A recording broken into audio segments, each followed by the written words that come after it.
To purchase this program on DVD, call the SCB TV Media Center at 661-251-8820 or send email to info@scbtv.com.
Canyon Country. Today it's the east side of the city of Santa Clarita.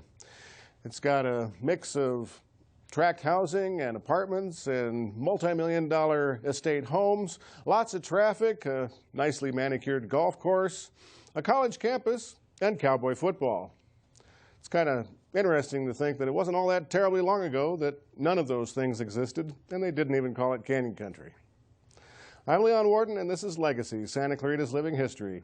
Brought to you by SCV TV and the Santa Clarita Valley Historical Society in association with the Hart District ROP video production class. Now, you know, the whole entire area from Saugus out to the Mojave Desert way back when was a bunch of family farms and ranches, and people lived off the natural resources that the land had to offer. And today's guests can remember those days. At least I think they can. I'm pleased to welcome Letty Dyer and her brother Jim Dyer and George Dyer to the show. Thanks for coming. Thank you. Thank you. You know, I mentioned the college campus a minute ago, and just kind of jumping to the end of the story here, you've got a particular association nowadays with College of the Canyons. Tell me about that. What's your relationship there? Well, my relationship to College of the Canyons is I was born, you know, in Vasquez Rocks area, but I grew up there at the Dyers honey house. And that is what of College of the Canyons today, Jim? Well, it's a landmark that they, fortunately, were very lucky that they saved that particular piece of property, because the original landmark that our father built years ago, and it's been there a long, long period of time, and we're very proud that they saved that piece of property in front of the Canyon College. Saved it in conjunction with creating that east campus of College of the Canyons. So you correct. guys, your family owned the property where, at one time, your family owned the property where the COC East Campus is now, right? 40 acres of it is what Dad owned, and they have taken the two-story honey house that he built by hand out of rock and cinder block, and they've converted it into their mechanical facilities currently, and we're very pleased that they took his building that is so strong and has rode out 2 pretty good earthquakes and realized that it was very worthwhile to save it. And when you say honey house, what are you talking about? Okay, our dad was a beekeeper, or an apiarist, they call it, all his life. Apiarist. Apiarist. Apiarist? Apiarist, like honey bees, where you place them out in the field. That's called an apiary. Mm-hmm. Therefore, anyway, he was a beekeeper 70 years of his life. Okay, and what, it was actually more than, well, your roots here in the Santa Clarita Valley, or, you know, Santa Clarita out into the kind of the Agua Dulce area, go back actually even before your dad, right? Where'd the Dyers come from? Well, our grandmother was Mary Ritter, who's part of the Ritter Ranch in Leona Valley, which is 10,000 acres. I don't know. 25,000. 25,000. It was huge. Eventually, maybe going to become some huge development. They've tried it several times, but for some reason they run out of money. Well, the Dyer end of it that I realized anyway migrated from Missouri to California in covered wagons. Really? And so on. And So then 1800s sometime. Late 1800s. Yeah, late 1800s. Late 1800s? Okay. And then they migrated, and then our grandfather married Mary Ritter, and then there was several of the Dyer families expanded into Dyer honey companies. Allen and Perry Dyer were large beekeepers in Southern California, and our dad was one of the larger beekeepers in the area. He had, what, 2,000 hives of bees at one time. Yeah, I want to get to that, but I want to stick to this. To the history? Stick to the history part here for okay. just a second until we roll up to your day. Dyer. Okay. Is that a German name? Is it a Swiss name? What's the German. Name? It's German. Okay. When they come to America? When they come across on the boats? Well, I'm not sure whether it's German or I've heard there was also O'Dyer, and that we were part Irish and part German. So I have no idea. So in Missouri, they came out in covered wagons.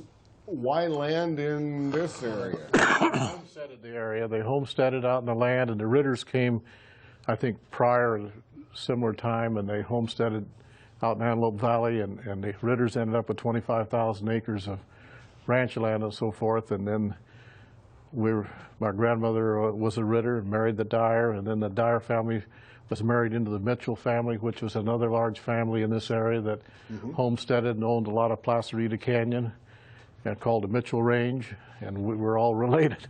Right, and in the history books, you know, nowadays we read about Thomas Finley Mitchell and Commodore Perry Dyer. That's He right. wasn't really a Commodore. He was our great grandfather. It was just a name, right? He wasn't like it wasn't a naval rank or something. No. Yeah. No. He was our great grandfather then. Grandfather, right. So you're related to the Mitchells. Yeah, we are. Like Mitchell School out in. All by marriage. Okay. All right. And I think the Mitchell family gave the Sulphur Springs property, and that's where we attended school as kids. So. So where'd your dad, or grandfather, or great grandfather, where'd they homestead? Where was your family home? Tom Dyer homesteaded one entire section in Leona Valley, and then later the Ritter family bought him out, and I don't know where all he moved to. I know he had a meat market in Santa Paula, Saugus, and also had a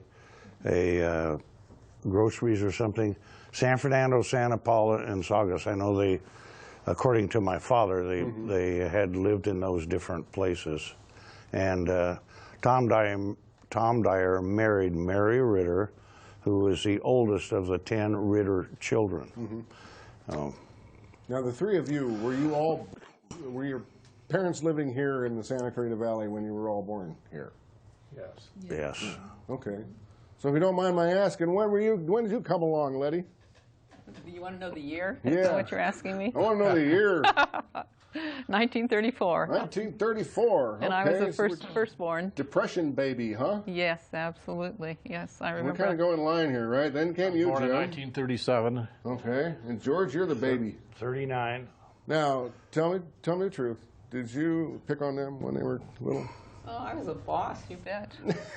She was the boss, or at least she thought she was. Yeah.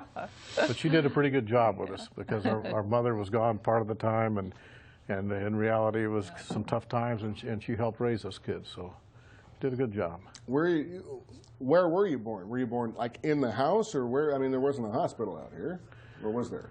I was born in Queen of the Angels Hospital in L.A. So was I.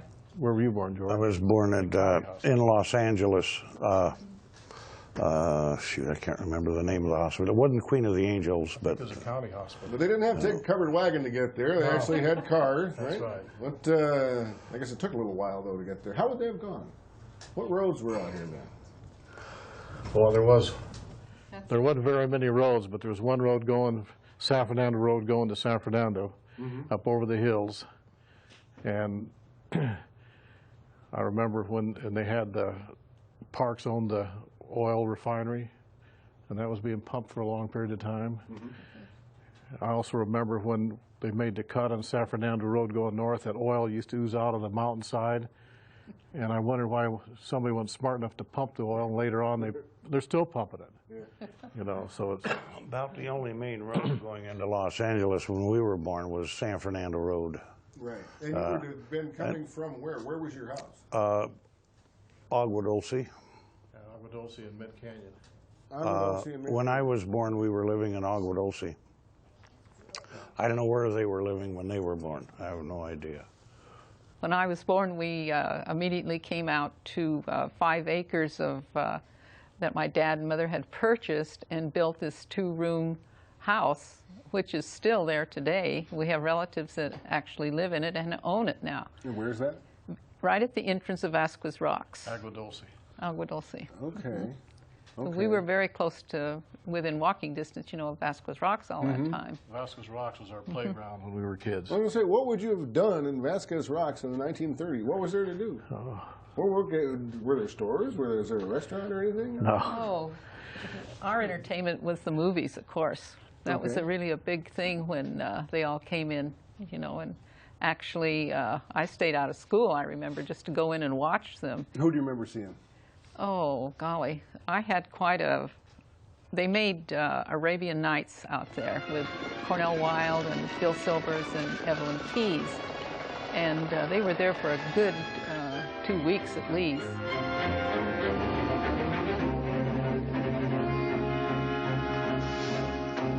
We can hide in here. I bid you to free us from this grotto.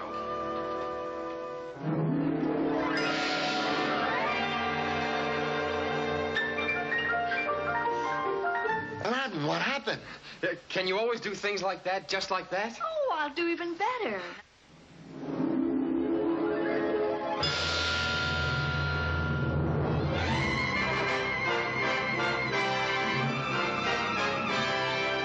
Hey, look at me, hey? I'm a glamour boy, hey? Why, you're wonderful. I have my moments.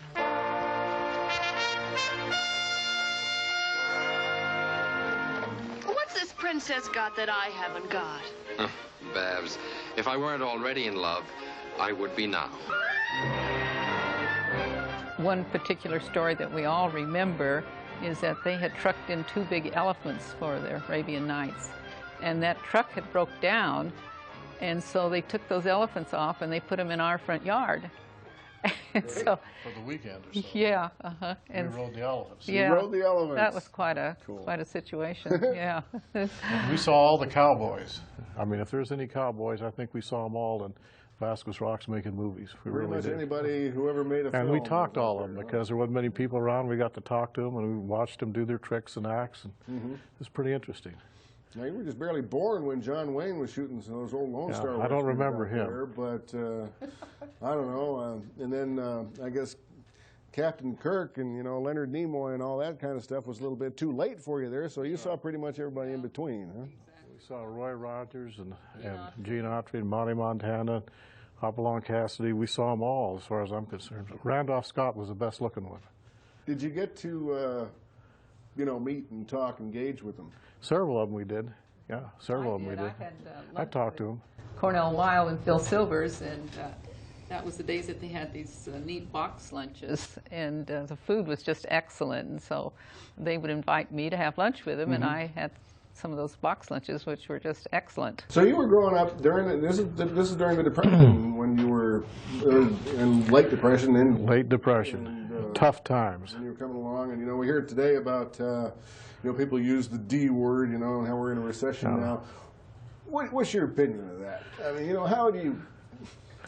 What do you think when people call this a depression or recession or what? Well, most people today don't know what hard times are, believe me. Hard times were really tough in our area, but we weren't alone. All the families in our area were pretty poor families. Matter of fact, we didn't wear shoes in the summertime because our dad says you don't need shoes in the summertime, so we had a lot of stubbed toes. But all the neighbors were that way, so we really didn't know whether we were poor or rich or whatever.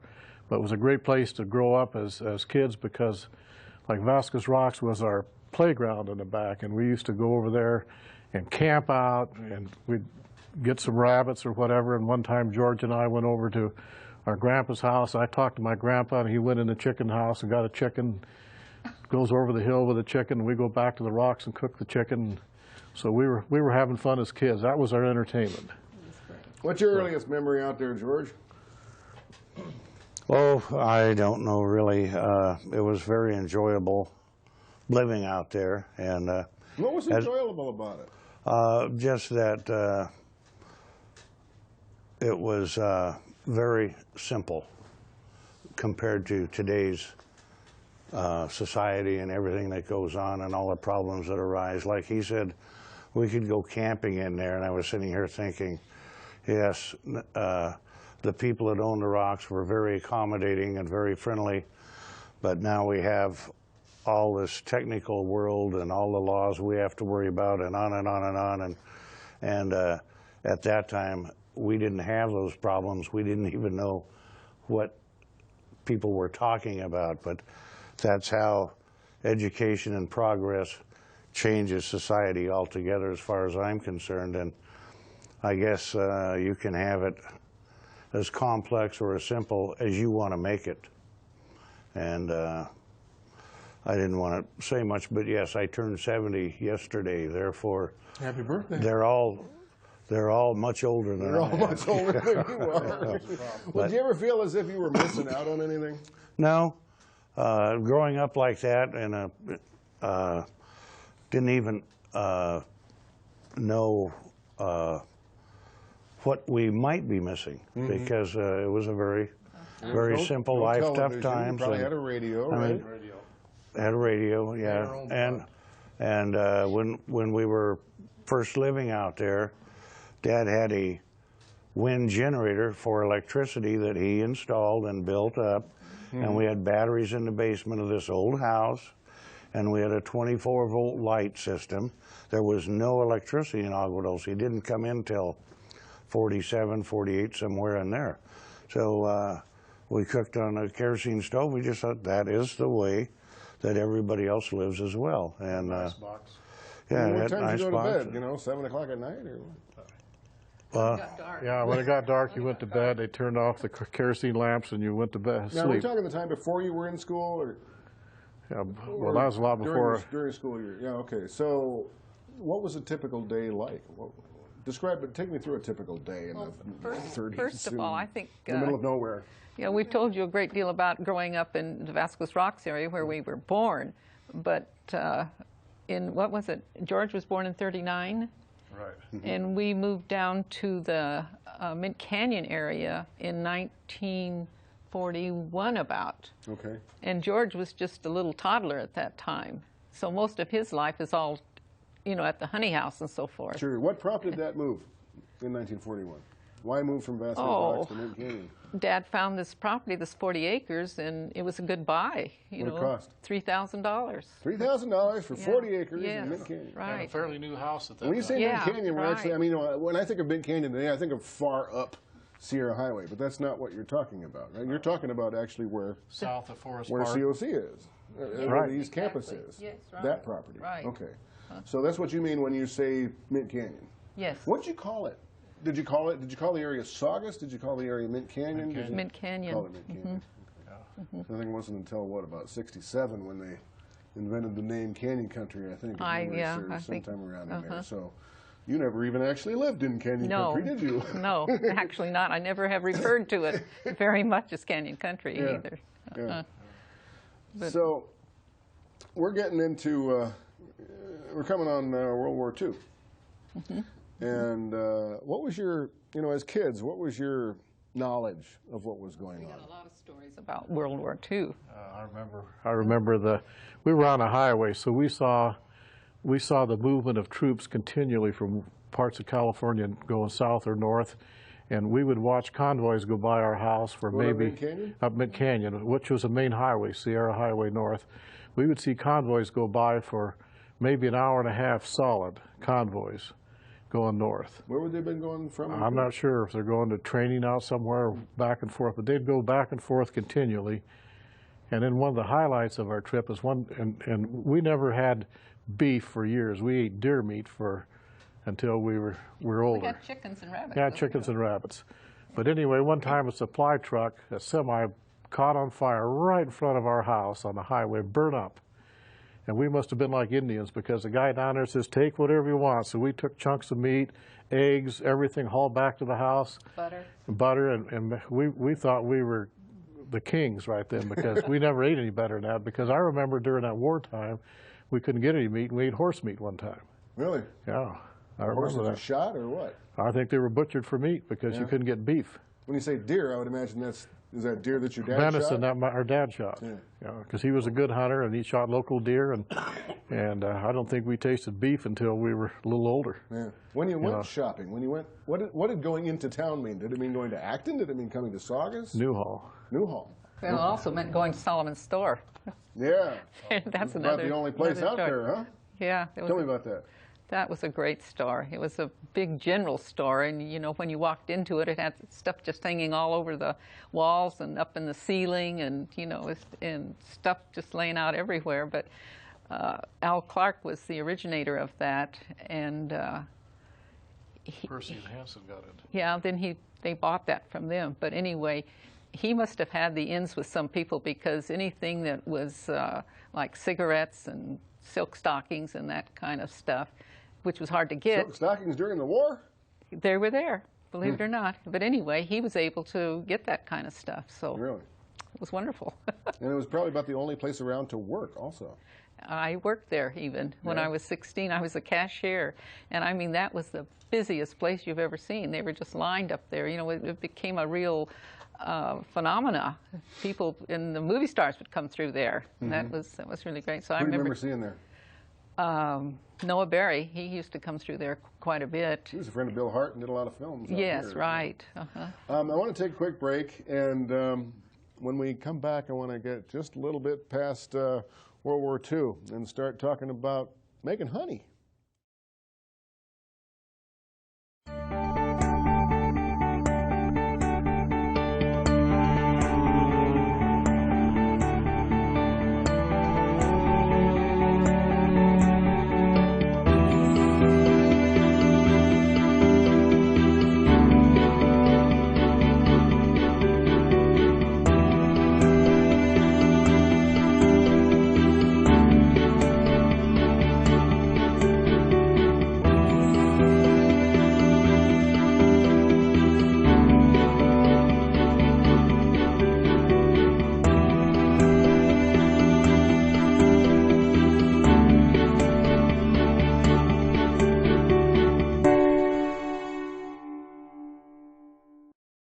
Did you know the first gold in California was discovered right here in the Santa Clarita Valley, long before Sutter's Mill? Did you know our valley was the birthplace of the California oil industry?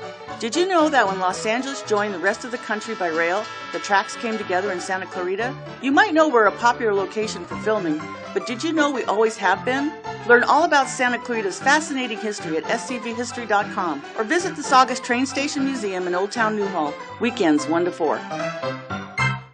Welcome back. We're here with Letty Dyer and her brothers Jim and George Dyer, and we were talking about, well, we're going to be talking about the Dyer Honey House, but I think we left off about World War II out in Canyon Country, as we call it now.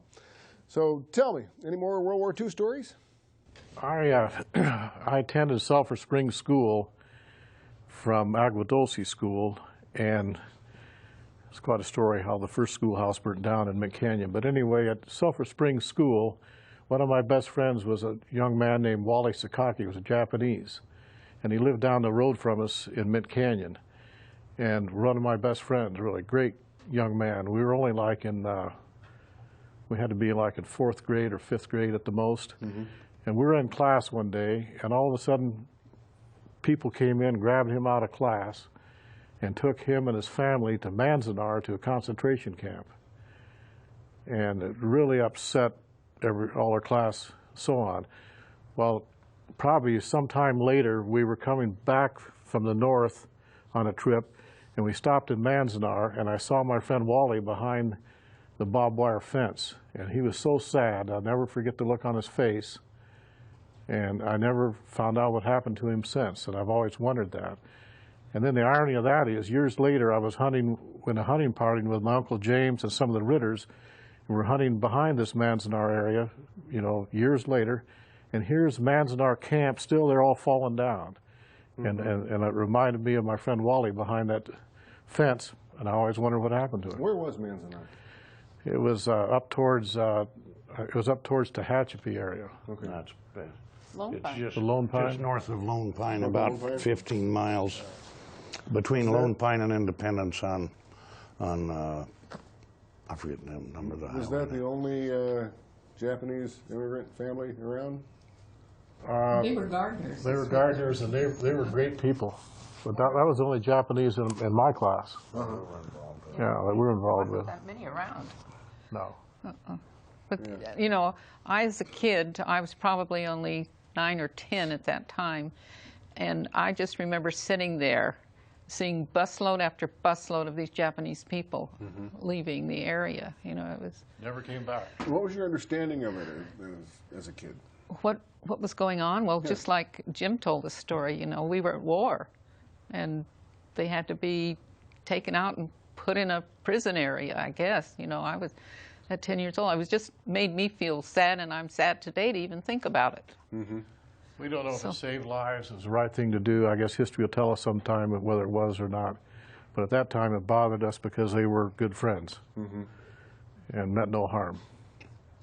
You were asking why Dad had moved from Agua Dulce down to that area. Letty stated that because he got some more property. One of the main things, he wanted to get on a main artery, a main road, where he could sell his honey.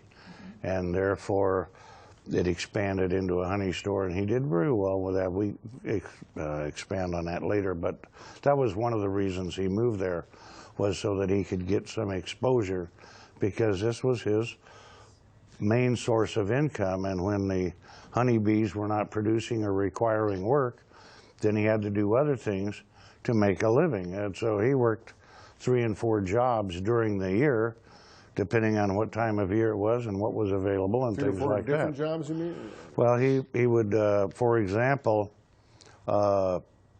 he would haul water with his bee truck, because the bee truck had a flatbed. He'd have a tank that would fit on it, and he could haul water to people. And there were a lot of people who could not afford to drill wells, or they had weekend cabins all throughout Mint Canyon, through Agua Dulce and Vasquez Rocks area. So we happened to have a very good well.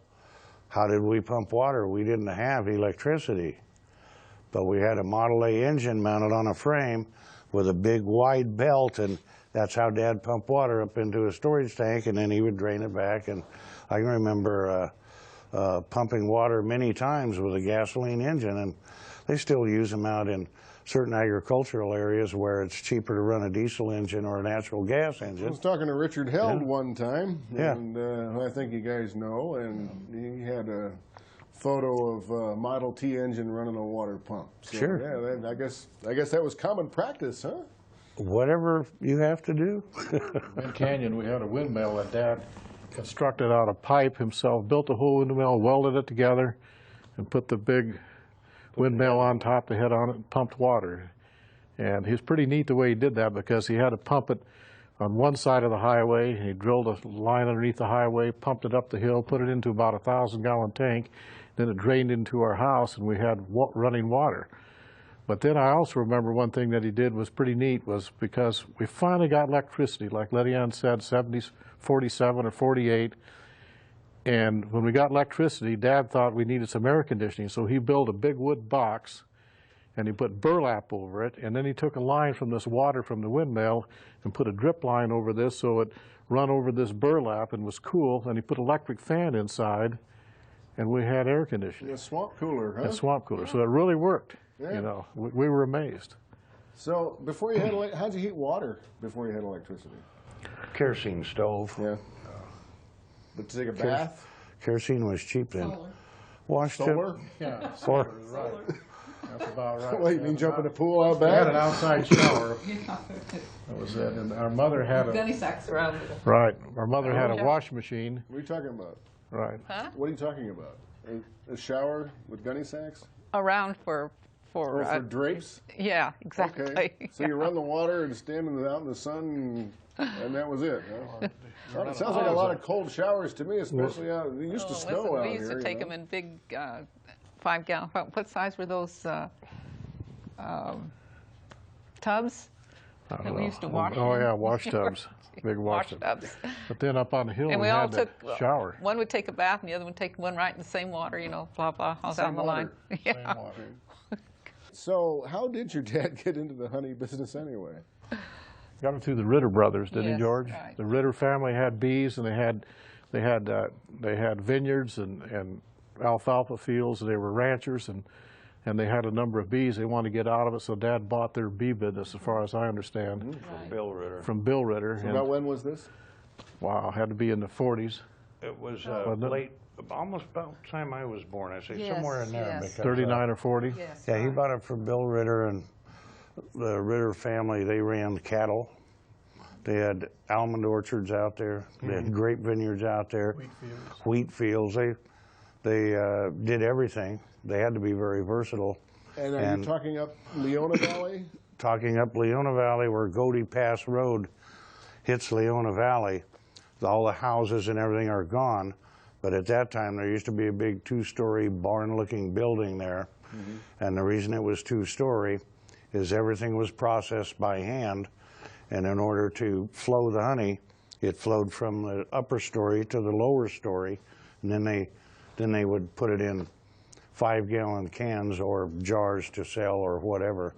But everything had to be done at that time because we had no electricity for pumps and things like that. So, and that's the reason the honey house on Sierra Highway is 2-story, because Dad would flow the honey down into the tanks on the bottom story. We had electricity and we could have put pumps in there, but it's much easier if you can, much more economical. That always seemed like a long and narrow building. Is there a reason it was shaped the way it was and kind of pressed up against the hillside? Extracting in one end, storage in the middle, and down below was where you had the settling tanks for the honey, and you put the honey into containers to sell. Okay. That's the way it worked. What was your personal involvement in the manufacture of honey? I was the oldest, so I had, you know. What about them? Did they help? Well, or did they were little hinder? shavers then for a while. Yeah. You know. They just got in your way, or Yeah, got in the way. did you beat them when they were bad?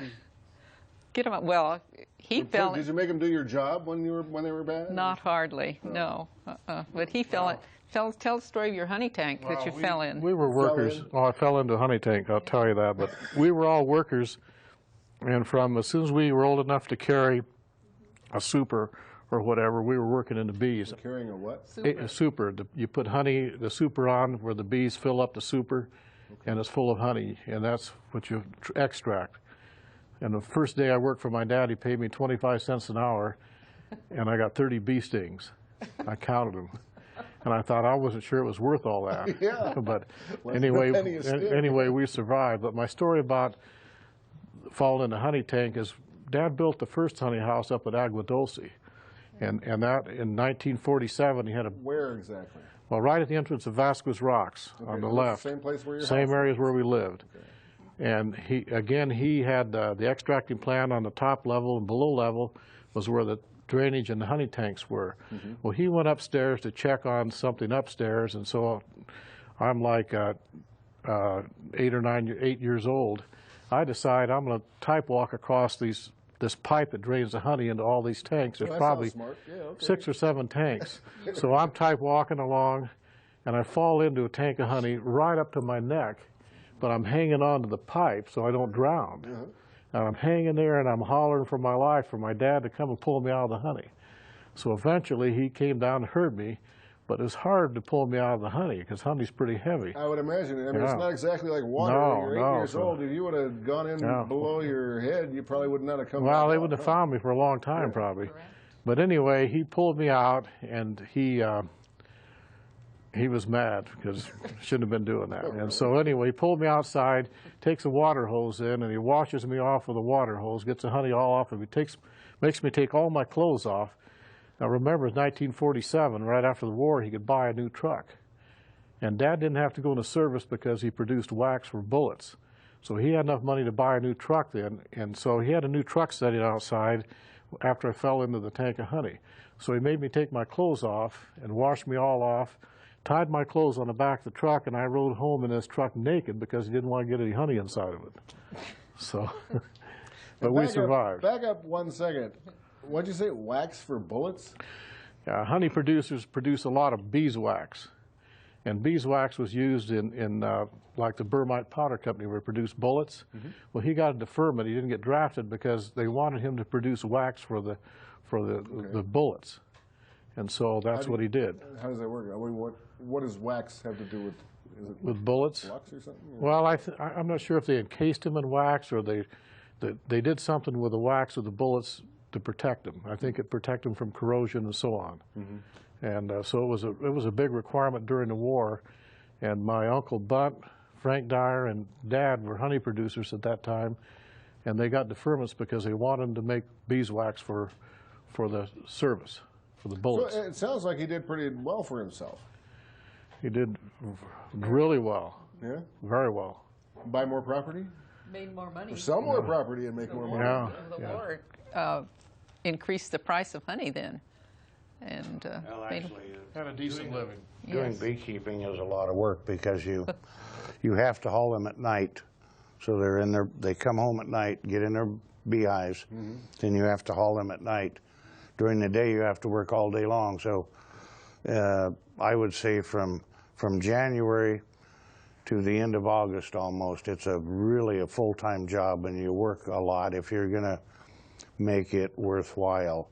There are a lot of large beekeepers today that are running 5,000 hives of bees, 10,000 hives of bees, and they're pollinating crops here in California that save all the consumers a tremendous amount of money because they have increased some of the crops anywhere 50 to 70 times by having pollination.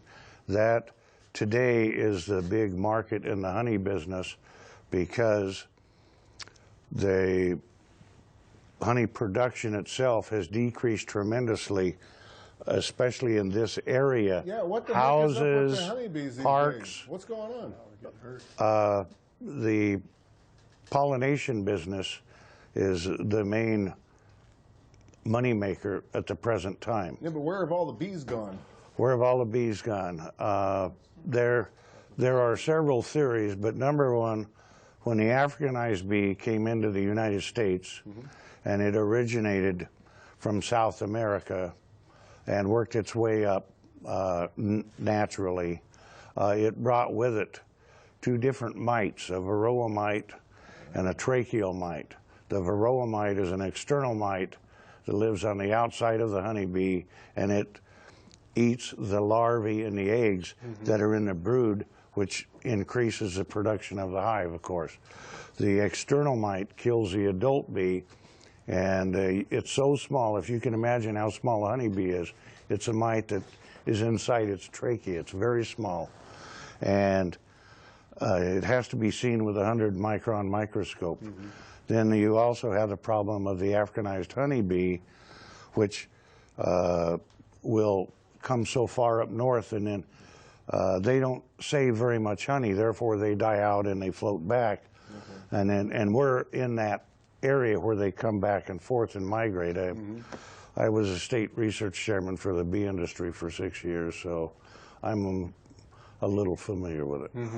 And it has created a lot of problems. Now I sold my honeybees over 20 years ago, and I understand now that they have problems with several new diseases that are showing up that we haven't had before. I'm not positive where they're all coming from, but I still talk with people. For example, Florida is a very wet area and stuff, and they were having some problems there with a new disease that has come up that causing the bees to, what they say, disappear. But it's really a tough job now, and in order to get certain chemicals approved for food products, it's a very long and expensive process. And the bee industry is not large enough like all the public where you can get something done within a year or two. It takes much longer than that because of the financing and all of the approvals that are required. So you stayed with the family business for at least a while? For a while I did, yes. Was that your business? What was your career? Was that what you did, or did you do something else? I did several jobs. Okay. And but I enjoyed the bee business very much because it would get me out. Like I'd say, you would work during the day in the field, and then you at night would be hauling bees. Of course, we didn't have the traffic 20 years ago that we have today either, but it was very enjoyable. You get out in the country, you see a lot of areas that other people don't see, or they'd love to go camp in, and you rent land from people, and that's where you'd set your bees. When he was talking about supers, it's like adding a second, third, fourth story to your house. That just adds more room to the beehive, and then when it gets full, you take it off and process it. Okay. What about you guys? Did you guys stick with the family business? Well, I didn't stay very long because our parents got divorced, so I ended up in Cedar Rapids, Iowa. I came back the day I graduated from high school, worked 1 year for my dad in the bee business, and produced 100 tons of honey that year, which was a good year. But anyway, we had a few disagreements, and I went back to Iowa, and I ended up being a contractor, and I've had good success in Iowa, so on. And George and uncles and cousins are still in the bee business. And the bee business, as far as I'm concerned, is like the farmers, because 1 year they make a great living. It's either feast or famine, but depending on the supply and the price. What about government subsidies? Government subsidies too, same thing. Apiary bailouts and all that? Not really. What they did have They for don't a pay while. you to not produce like they No, do or others, do they? basically what it was like a honey loan bank. You had to produce the honey, you put it in storage, and they would advance money until you found a buyer for it, and the price would come up, hopefully. Or they would take it, and then they would take all this honey at a reduced price, needless to say, and they used it for school programs and many things like that, so it never did go to waste. Called price support. It was called price support, and it was to try to help the farmer out, which was, they were struggling. So it was definitely a very tough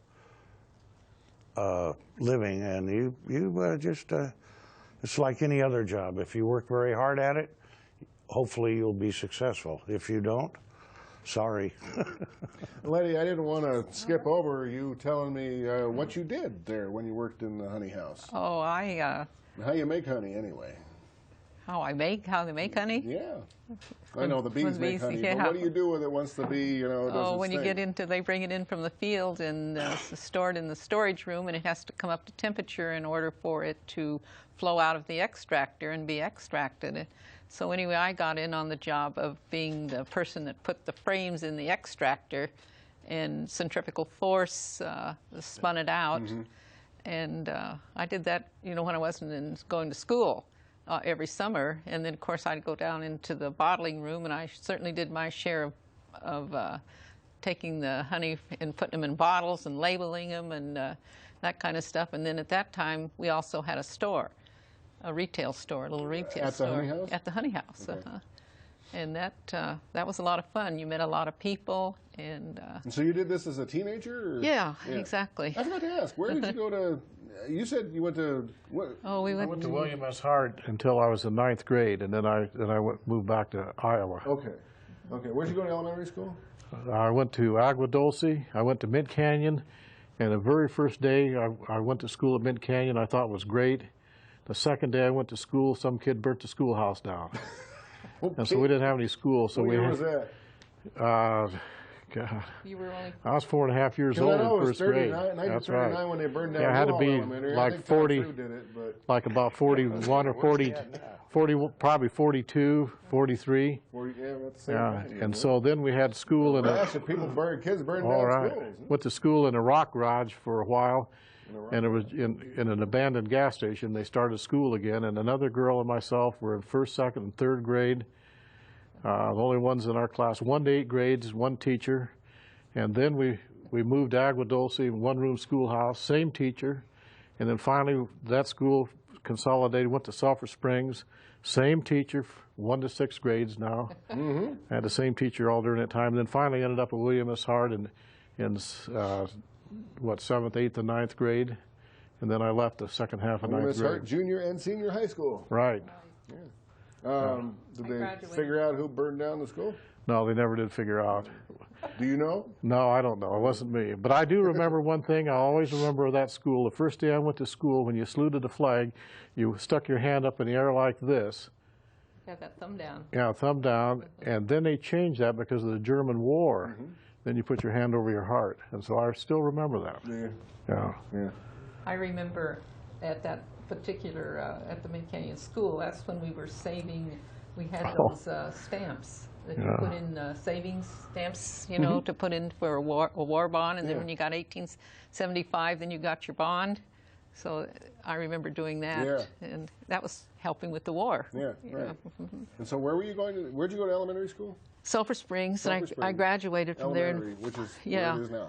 Right, it is, yeah, in 47. And it's 47. Yeah, I graduated from elementary, from the 8th grade there. Okay. And then I went to William S. Hart, and at that time William S. Hart had been going for 2 years, and so I went in there as a freshman, and then I graduated in 51. In 51. Okay. What about you, George? Where'd you go to school? I went to Sulphur Springs, and then I went to Hart High for a while. Then I went back to Iowa for a while, and I went through high school and through 9 through 12, and then I came back out to California. So you graduated Hart in 51. What was the first year you went to Hart? Well, let's see, Hart. 47. Yeah, 47. 47. 47, okay. 48. So you remember when the school colors were maroon and gray? Oh, and gray, absolutely. I was a cheerleader, so you bet I remember. When did they change that? From maroon and gray to red and black and all that? You know, that happened after we had all graduated. Did it? And when we would go So back. even after 51, it was still? It was still maroon and gray, and I think it was maroon and gray, you know, for a few years, and then all of a sudden, and every time we'd have a reunion, go back, and you know, made us feel bad that it wasn't maroon and gray. Well, we had a tough superintendent there because if you got out of line, who was that? Lester Dalby was the superintendent, and I remember I got out of line, grabbed my ankles, bam, you got it with a paddle. It was good because I deserved it. I understand they don't do that today. No, I wish they did. We'd have better kids. Think so? Straighten me out. Yeah, but they're a little ornerier probably than you were. They're ornerier today than you were then. I mean, well, they do a lot of things different than we did. A lot more challenges. Yeah, there are a lot more things going on than when we were kids. Subjected to a lot more than you were without a television. That's right. Yeah. If it didn't have television. Television responsible for all this? It's responsible for some of it, without a doubt. Repetition. Yep. Like where they say. You're on television now, remember, by the way. No, that's true. So it's true, but it's you. No, but sorry, I wish they'd limit the young kids in school to a certain number of hours to watch TV, because some of them watch way too much. And not good programs and like not this good, one. And not good programs. That's right, That's exactly right. Educational, outstanding. Otherwise, only in the movies, right? Only in the movies. You know, I'm going to throw this open to you guys. What else do you think is vital for the high schoolers today to know about the way Canyon Country was before it was Canyon Country? Well, just like what we're doing now, you know, and I hooked up with Philip Scorza, and we did a great video on my growing up right there at Vasquez Rocks. That's right, which we still show on SCV Yeah, TV. you still do. And a lot of my alumni have, you know, tell me all the time as they watch it and how interesting it is. And I wish there was more people like us, you know, to do this. What would be the biggest culture, besides the technology, okay? What would be the culture shock? What would be the biggest factor of the culture shock if a kid today were to go back to 1940s Mid-Canyon? I think maybe these kids here that are filming, working on the program and stuff, I don't know. Under the direction of Phil Scorza, so. I don't know how interested they find this, you know. but it's all history. I'm afraid to ask him. Yeah, me too. Is there even any comparison between that life and life in the same location today? Well, I don't think it's a whole lot different in reality, except there's so many more opportunities for people to do things now, because we were pretty limited when we were young on opportunities. We had to make our opportunities. But there's a whole world of opportunities out there like young people now, if they just look forward instead of back. And like Canyon Country, I'm really proud that they created this college around our dad's property, because that's for the youth of the future.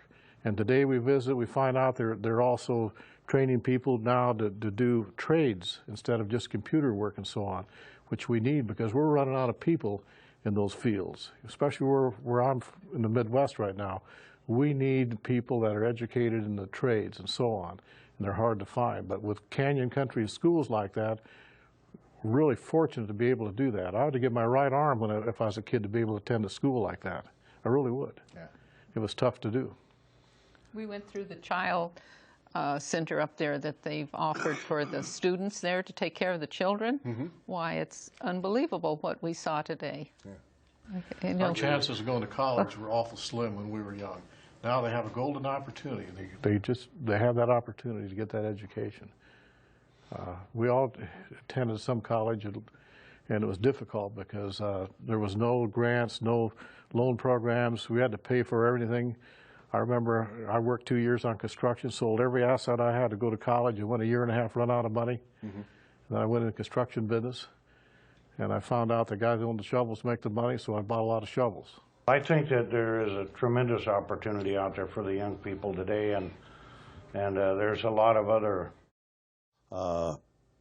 things to influence the younger people, but hopefully stay on the right side of the law, not the wrong side of the law, because there's a lot of temptation out there, easy money to da-da-da, but if you work hard for it, you appreciate it, you not only hang on to it, but you keep yourself out of trouble, and I think it's very important, just like these students here are learning a trade, and I think it's tremendous. Things don't happen overnight, and the harder you work, it will pay off. It may take a little time, but it will pay off. And I'm glad to see courses like this going on.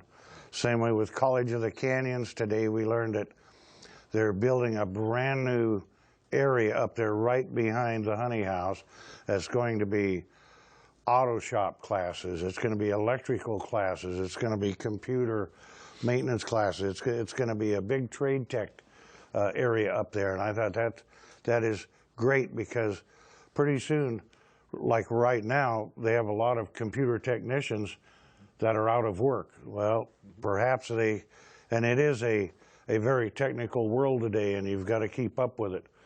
But you younger kids, I think, have a much better opportunity than what we had as growing up. 70 years, maybe a little bit more in some cases, in the Santa Clarita Valley. Generally happy, generally sad to see the way the valley has changed. Go ahead. Yeah. You know, because I've been here, and then I left, and then I come back, I kind of like it the way it used to be in the old days, because now there's such a gross population. I can't believe, with all the freeways and new roads and new houses and everything, which creates a lot of golden opportunities. But I'm not used to smog. I'm not used to heavy traffic and so on. So it's changed for me. But I really like what's happening, like with Canyon Country College and so on. I think that's absolutely great. And success is only made by hard work, and these young people have that opportunity. Yeah. Letty? I agree with my brother 100%. You know, when I moved up to Northern California, up in the pine trees and so forth, and it's always enjoyable to come back here, but it's because I still have a lot of relatives here. But okay to visit, but you wouldn't want to live here. That's correct. Yeah, okay. Yeah, Letty, Jim, George Dyer, thank you so much for joining us. If you want to learn more about the past of Canyon Country and Santa Clarita Valley history in general, visit scvhistory.com on the internet or stop by the Saugus Train Station Museum in Old Town Newhall, weekends 1 to 4. Thanks for joining us for this edition of Legacy, Santa Clarita's Living History. I'm Leon Warden. Good night.